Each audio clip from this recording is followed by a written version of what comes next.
একদিন দুপুরে নবীর ঘরে কান্না শোনা যায়, একদিন দুপুরে নবীর ঘরে কান্না শোনা যায়। আম্মা খাদিজা কাঁদছে কেন পড়িয়া সেজদায়, আম্মা খাদিজা কাঁদছে কেন পড়িয়া সেজদায়।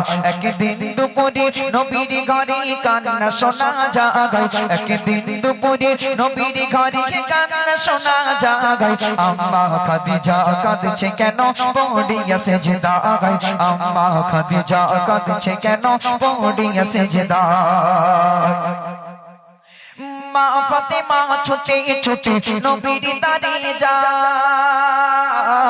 মা ফাতেমা ছুটে ছুটে নবীর দারে যায়। গিয়ে মায়ের দুঃখের কথা নবীকে শোনায়, সেই গিয়ে মায়ের দুঃখের কথা নবীকে শোনায়। দয়ার নবী ঘরে ফিরে দেখিল এগিয়ে ঘায়, দয়ার নবী ঘরে ফিরে দেখিল এগিয়ে ঘায়। সব দরজা জানলা বন্ধ, শুধু কান্না শোনা যায়, সব দরজা জানলা বন্ধ, শুধু কান্না শোনা যায়। নবী দয়াময় ভেবে না পায় কি কারণে গায়, নবী দয়াময় ভেবে না পায় কি কারণে গায়। আম্মা খাদিজা কাঁদছে কেন পড়িয়া সেজদায়, আম্মা খাদিজা কাঁদছে কেন পড়িয়া সেজদায়।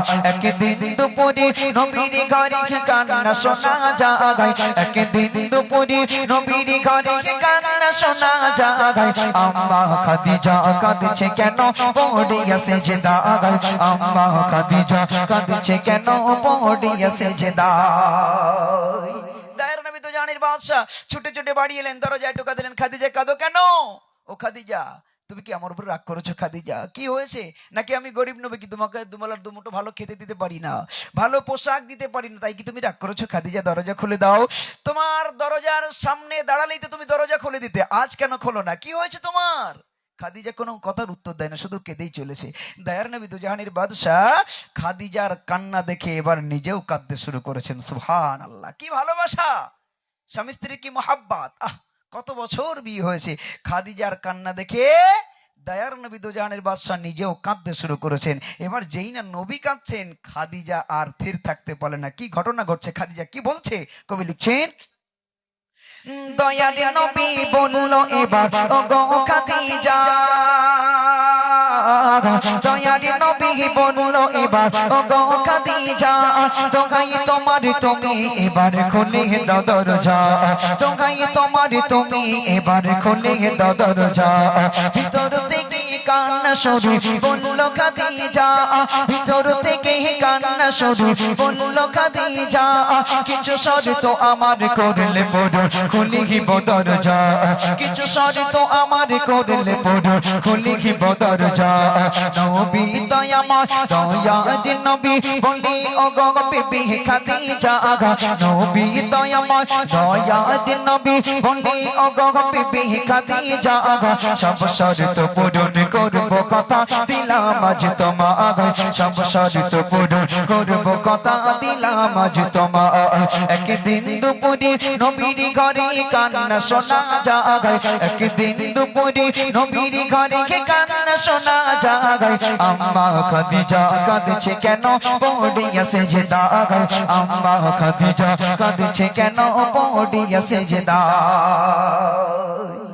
খাদিজা কেঁদে কেঁদে উনি, ইয়া রাসূলুল্লাহ আপনি কাঁদবেন না, ইয়া রাসূলুল্লাহ ইয়া হাবিবাল্লাহ হুজুর আপনি কাঁদবেন না, আপনার কান্না আমি খাদিজা সইতে পারি না, আমি খাদিজা তো সইতে পারি না, আপনার কান্না আল্লাহর আরশ কেঁদে ওঠে, আপনি কাঁদবেন না, আপনার কান্না আল্লাহও সইতে পারেন, আপনি কাঁদবেন না, আমি দরজাও খুলে দেব আর কান্নাও থামিয়ে দেব, বাট ওয়ান কন্ডিশন, আমার একটা শর্ত আছে, আমার 3টি শর্ত আছে, যদি আপনি আমার এই 3টি শর্ত পূরণ করেন আমি দরজা খুলে দেব।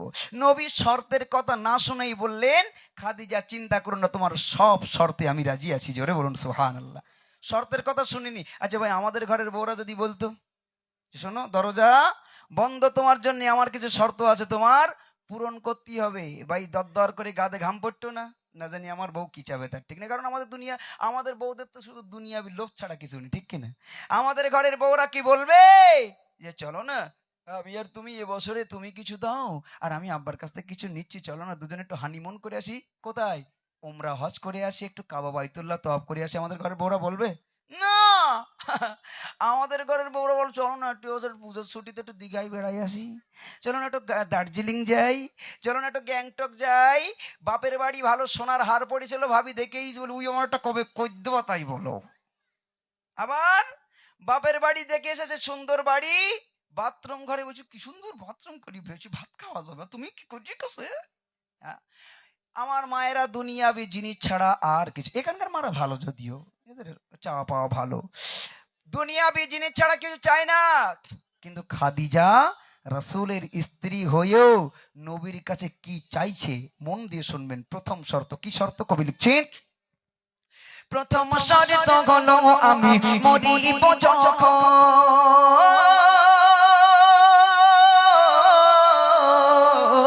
প্রথম শর্ত হলো আমি মরিব যখন, তোমার গায়ের জামা ঘাঘ আমারই কাফন, নবী তোমার গায়ের জামা ঘাঘ আমারই কাফন, যে কবরে সবাই আমার করিবে দাফন, যে কবরে সবাই আমার করিবে দাফন, ওই কবর যেন পাই গো নবী তোমারই বদন, ওই কবর যেন পাই গো নবী তোমারই বদন।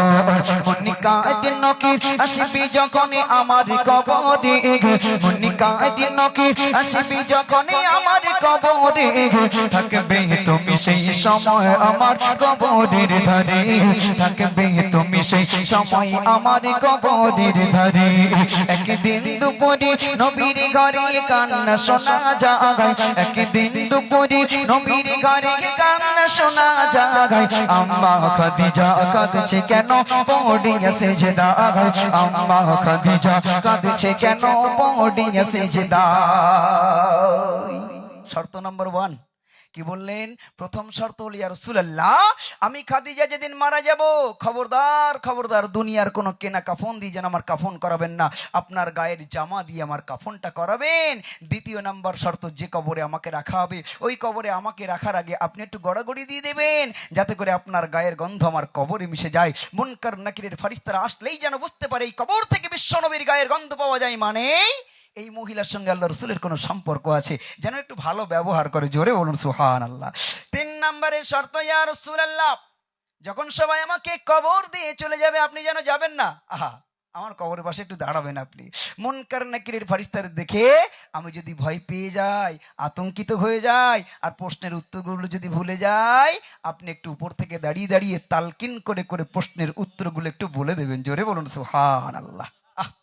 নবী আমার বললেন নো প্রবলেম, কোনো চিন্তা করো না খাদিজা, আমি নবী আমার আগে যদি তুমি চলে যাও তোমার সব শর্ত পূরণ করব।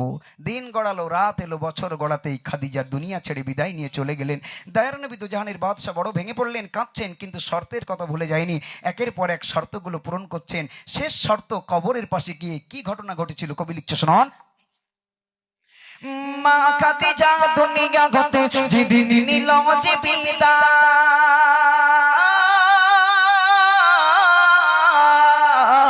মা খাদিজা দুনিয়া হতে যেদিন নিল যে বিদায়, সব শর্ত পূরণ করলো আমার নবী দয়াময়, সব শর্ত পূরণ করলো আমার নবী দয়াময়। কবরের মাঝে মনিকার নকে যে সওয়াল জবাব চায়, কবরের মাঝে মনিকার নকে যে সওয়াল জবাব চায়, ওই আরশ হতে আল্লাহ তাআলা জবাব দিয়ে দেয়। একটু জোরে বলা যায় না সুবহানাল্লাহ। নবী দাঁড়িয়েছে কবরের পাশে, জিবরিল এসে বলে ইয়া রাসূলুল্লাহ সবাই বাড়ি চলে গেছে, আপনি দাঁড়িয়ে আছেন, খাদিজার মায়া কি ছাড়তে পারছেন না? নবী বলে আমি যে খাদিজাকে কথা দিয়েছিলাম মুনকার নাকিরের সওয়ালের জবাব বলে দেব, আপনি কি বলে দেবেন? খাদিজা দুনিয়াতে কবরকে ভয় পেয়ে এত কাঁদা কেঁদেছিল, এত কাঁদা কেঁদেছিল, আল্লাহর বড় ভালো লেগেছিল, তাই আজ যখন মুনকার নাকিরের ফারিস্তারা কবরে আসছিল, আল্লাহ ডাক দিয়ে বলে এই মুনকার এই নাকির তোমরা থেমে যাও, আমার খাদিজা কবরকে বড় ভয় পায়, আর ভয় দেখিও না, খাদিজাকে ঘুমাতে দাও। খাদিজা কি প্রশ্নের উত্তর দেবে? খাদিজার প্রশ্নের উত্তর আজ আমি আল্লাহ নিজেই দেব। খাদিজা হলো আমার প্রিয় বান্দি, আর আমি হলাম তার একমাত্র রব, এর মাঝে আর কিছু নাই। জোরে বলুন সুবহানাল্লাহ। নবীর স্ত্রী হয়েও যদি কবরকে এত ভয় পায়, ও আমার পণ্ডিত পোলের মায়েরা, বোনেরা, বেটিরা, আমার যুবক ভাইয়েরা, কবরকে ভয় পেতে হবে না। গোনা করতে যখন মন চাইবে ভাববেন আমার চলে যেতে হবে, আমার জবাবদিহি করতে হবে, কি জবাব দেব কবরে গিয়ে। তাই শেষ কথায় প্রিয় কবি কি লিখছে শোনান।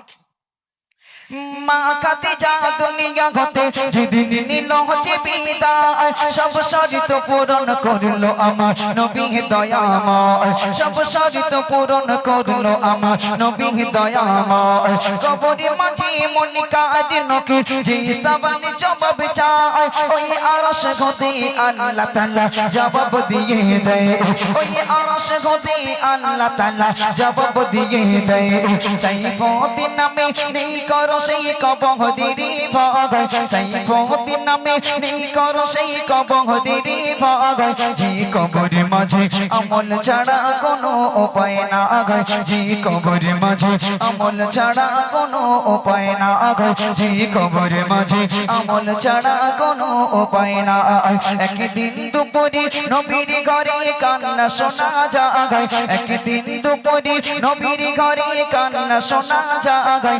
আম্মা খাদিজা কাঁদছে কেন পড়িয়া সিজদায়, আম্মা খাদিজা কাঁদছে কেন পড়িয়া সিজদায়, আম্মা খাদিজা কাঁদছে কেন